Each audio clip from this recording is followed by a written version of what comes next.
My name's Desiree.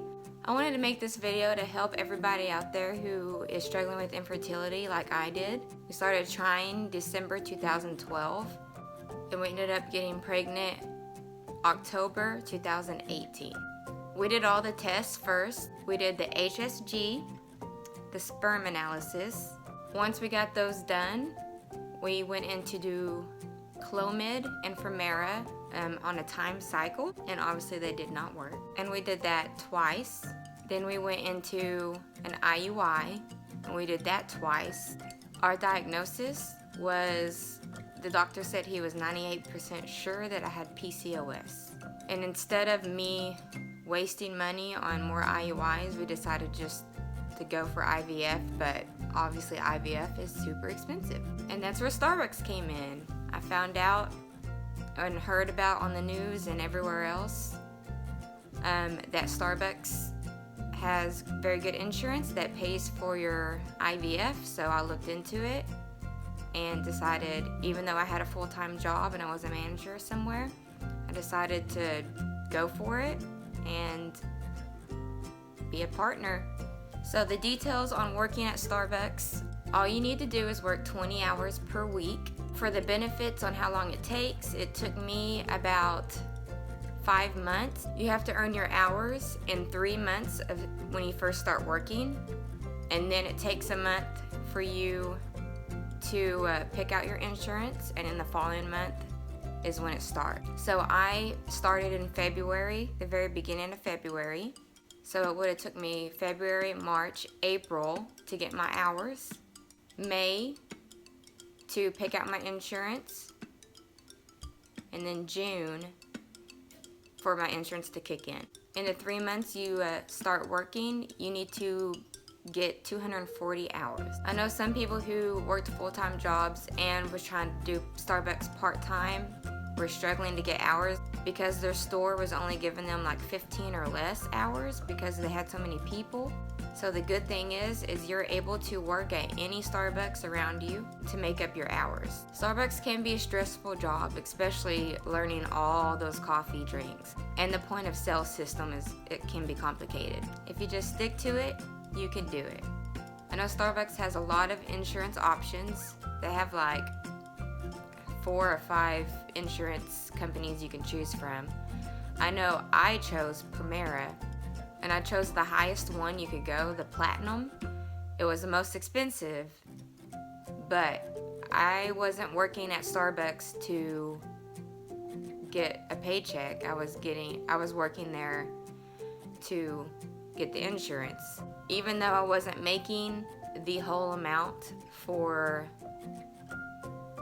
how much the insurance cost, it took my whole paycheck and then just kind of rolled over to the next, and it keeps doing that till you're caught up. I ended up leaving Starbucks last year at the end of December because I was pregnant. So what happens with that is if you quit and you still owe money for your insurance, you don't get charged for it, you don't have to pay it back. The only thing is when you go, if you decide to work at Starbucks again later on, they can garnish your paycheck until you're caught up with what you owe from the previous insurance. I chose Platinum because I didn't have to pay any co-pays. When I got my estimate on how much my clinic was going to charge for IVF, it was around $15,000 to $17,000. And because of the insurance that I chose, I only paid $2,500. And the $2,500 that I paid was just for the medication. The insurance I chose gave you a $5,000 medical limit, but because my medicine costs more than that, I had to pay out of pocket for what was left over, which was $2,500. But I did not have to pay for any of the procedure. I even did half ICSIs, and it covered that. It covered for my first year of storage fee, and then after I quit, I started having to pay this year. My year was up in September of this year, so now I'm paying $40 a month for storage, which is not bad at all. So once you get through your 3 months of working at Starbucks, and then you pick your insurance, and then it kicks in. That's when you can start with the process and getting it going. I would recommend getting all your testing done before you do this. I mean, unless you're okay with waiting even longer for to do IVF, but some insurance want you to test before you do it, depending on which one. I know Primera, I don't think they cared. Some insurances want you to be pre-approved for IVF before you start. Make sure you do that before. Go into your fertility center, have them send a letter or approval to your insurance and get that started before you plan on doing it. So pretty much how it started with me was they started me on birth control for about 2 weeks, and then whenever my meds came in, they taught me how to use them, and then I started giving myself the shots. I started the process in July of 2018, and then I started the birth control, and when they checked my ovaries, they noticed that I had some polyps in my uterus, so I had to stop and get surgery to get those cleared out first.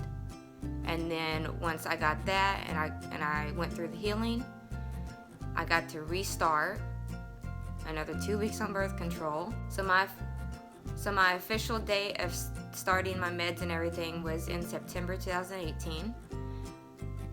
I did my meds, I did my egg removal surgery.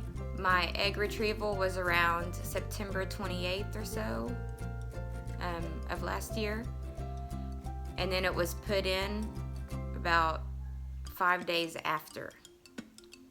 I found out I was pregnant around my birthday in October of 2018. This is a Starbucks baby.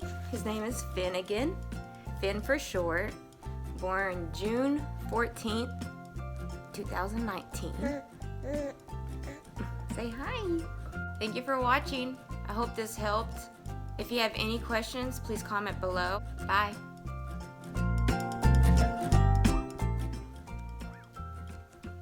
You mean say hope this helped? Cool. It's not stopping. Okay.